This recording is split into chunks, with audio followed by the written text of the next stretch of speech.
Hello everyone and welcome to another session of AP Human Geography with Mr. Elrod. Today we're going to continue on with our discussion of really the development of global geopolitics. In the previous video we were looking at the development of really kind of modern civilization, modern society in terms of political systems. We looked at very briefly kind of this idea of the tribe and things like that, and then moving on into the development of the city-state, and then the development of the kingdom and the empire. And today what we're going to look at is the development of the nation state, and it spread all over the world through European colonization, and then we're going to move into really the impacts of, or the purposes of colonization and imperialism, and how that's going to impact the people around the world, not just in terms of their interactions with the Europeans, but also their mindset when it comes to political institutions and the development of the state. So as we were talking about last time, you have we start off with these small tribal groups and things like that, really for stability with the cohesion of power under singular individuals and singular city-states. You start to develop these larger kingdoms and empires and things like that. Once we move into the period after the fall of the Roman Empire, into the Renaissance, and a little bit beyond, we start to develop this kind of collective idea of the nation-state that really begins to develop in Europe. Now, of course, it's not the modern concept of nation-state, but when you look at the development of the European countries during this time, what we start seeing is kind of this common unity among not just the ruler of individuals in Europe, but also this idea of a common cultural identity. Now, some of the European countries do control territories in other places, and they're not all the same, but it's still this idea that people are, the kingdoms in Europe are a little bit smaller than they're going to be in the future. And also, you think about ancient empires like the Persian Empire or the Roman Empire, the Greek empires that Alexander the Great built, that encompassed a large number of people in different cultures and things like that. The Europeans, when they developed these states coming out of the Renaissance period, or these kingdoms out of the Renaissance period, a lot of it's going to be kind of grouping together common notions of individuals. But then also, when we start to move into the Enlightenment period, this idea of representation, of equality, of humanity, and freedom and democracy, and fraternity, and those types of things. These ideas are going to start to spread to other parts of the world through the European control of territories across the world. And so that's why I say that this idea of the nation-state is going to spread through colonialism, because as the European states go out and control other territories, their ideas, their institutions are going to filter down into the people that they are controlling, and a lot of those people that eventually gain their freedom from European countries are going to use the very same ideas, the very same institutions that the Europeans have in creating their own idea of nation-state. And also, the Europeans, as they start to let go of their empire, they start letting go because of their ideas of equality, because of their ideas of freedom, and there's conflict within the country on those ideas. And if those are the things that we believe in, then we should not be controlling these people. And so that's how a lot of these ideas begin to spread throughout the world. So the period of colonialism really kind of is a long period dating back to the late 1400s, moving up into really the 1900s. And you can talk about kind of the differentiation between colonialism and imperialism, and we'll talk about that here in a minute. But the period of colonialism and exploration is typically seen as the 1500s through the 1800s. And what we have is a period of colonization of really, during this period, we're looking at mostly North America, South America, and then most of East Asia. That's going to be a part of this particular period of colonization. Now, some parts of West and East Africa are colonized by the Dutch, but really we look more like late 1800s as the period of imperialism, when most of Africa is colonized. Now, the purpose for colonization is there's a couple of reasons, but it's a period of colonization. It's the period of industrialization. Now, industrialization is going to be 1750s on. And it's also considered to be a period of exploitation. So colonization of the land for the purpose a lot of times of industrialization, for the acquisition of raw materials, and then of course exploitation of the people, of their land, and of their resources.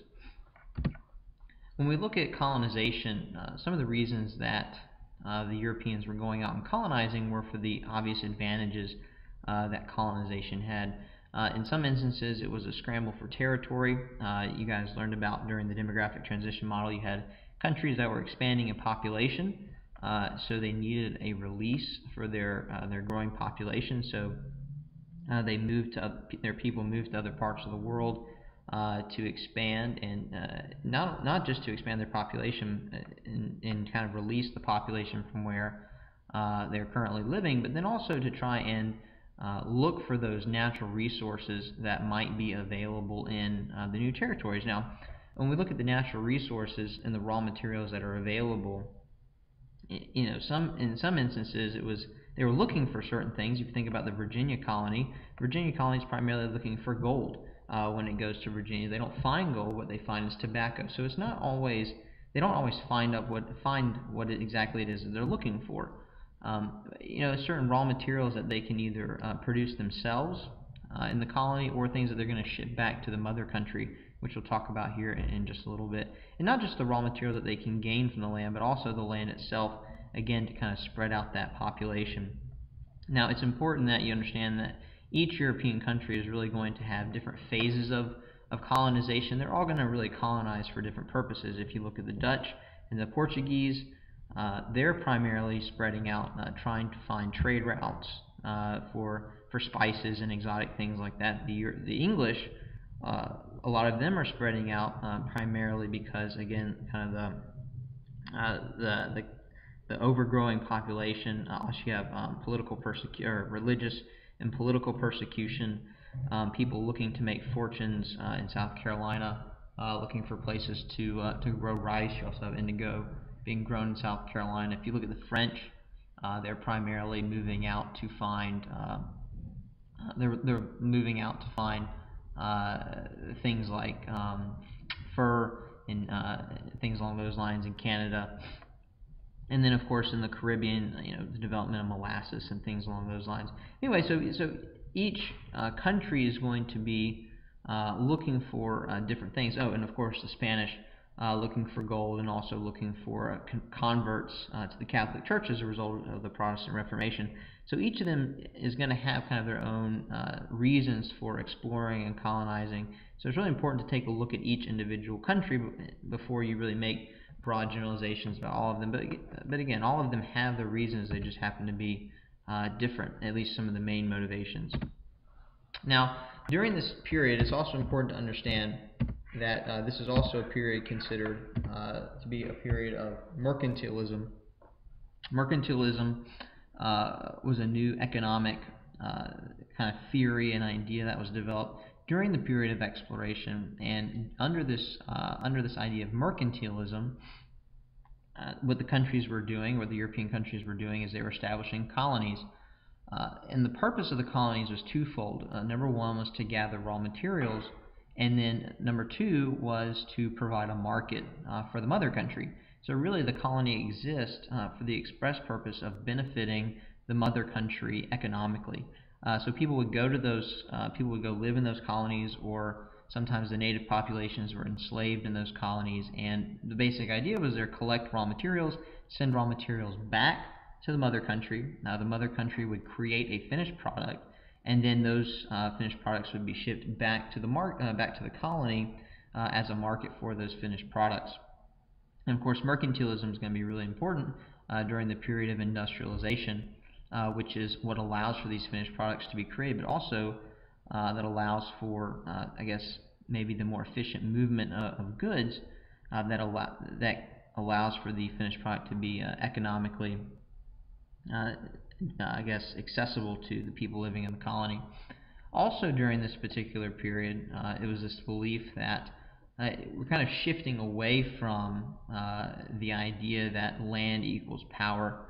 Historically, really it was your power or the wealth that you had was based on the land that you own, and of course that's kind of based on this old agrarian civilizations and societies where your ability to survive is based on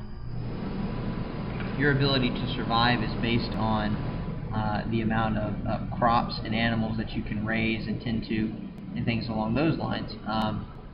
So we're moving away from that, and now the new idea that begins to emerge under this mercantilist system is that your power is going to be based on the wealth that you have, and the wealth that you have is going to be based on gold, the amount of gold that you have. And so it's really kind of this shift in mindset. So powerful individuals are not just individuals who have lots of land now, but they're now individuals who also have lots of money. So we throw in their bankers, throw in their traders, and it takes a little while for this concept of trader and banker to become acceptable within society, because a lot of times historically they've been seen as greedy individuals, not necessarily well liked in society, but they end up becoming some of our more powerful individuals in society. Now, a lot of people, they look at colonization and they want to look at the negative aspects of it, and there are some positive aspects to colonization, at least in terms of the Europeans were kind of their self-proclaimed ideas, as they did say that they wanted to bring modernization to some parts of the world, modernization to the people that were living in other parts of the world, but also Christianization. In some instances, you had, like the Spanish, and of course their method of creating converts was not exactly nice, but they did. One of their purposes was to go out and convert foreign peoples, native peoples, to the Catholic Church. And then you did have some other missionaries from Protestant countries that would go out and try to create converts as well. And so there is the exploitation factor, but then the Europeans themselves looked at their ideas of bringing modernization and Christianization to some of these native peoples. We move pretty much, obviously history is never seamless, but we move, there's kind of this merging point from colonization to imperialization. In colonization, for the most part, your idea was you wanted to control the territory, you wanted to control the land, almost expressly for the raw materials that it could bring you. In imperialism, you still want to control the land, but there's more to this concerted effort to control not just the land, but the people. And you're using the people almost as an extension of your particular country. And so in colonization, the colony is almost seen as a subset of the state, whereas imperialism, the land now acts as a direct extension of the state. And so it's going to be a little bit more direct control, a little bit more heavy-handed, a little bit more active control. And so not just control of the land and the resources, but also typically the institution of a similar type government in the land, control of the religion, the language, the education systems, the economies of those particular places. And again, each country kind of has its own established way of dealing with colonies and its imperialist territories as a part of its empire. In fact, in world history, we go into that into a little bit greater detail. But I guess suffice it to say that countries in the imperialist position become a little bit more, at least the governments become a little bit more directly involved in the things that are going on. And in imperialism, we move not necessarily back to this idea, but the idea is that the European countries are looking to establish control and dominance over more land, not necessarily for the territory that they see as far as what it will bring them initially, but for what it might bring for them in the future. But not only that, it's almost as if the European countries are looking at each other and saying, well, if I don't get it, then you're going to get it. And so the European countries are out there fighting for more territory, more land, almost to spite the other countries, so that they'll have established power and dominance, so they can show off their prestige. Very similar to what we see today when people buy cars or houses, to show off their wealth. And so this is a lot of what the European countries were doing. They are able to control territory because they have a great amount of wealth, typically because they have a well-advanced military. They have industrialization going on in their country, and so it's almost a point of pride. And that's all that we have time for today. I appreciate you watching and hope to see you back next time.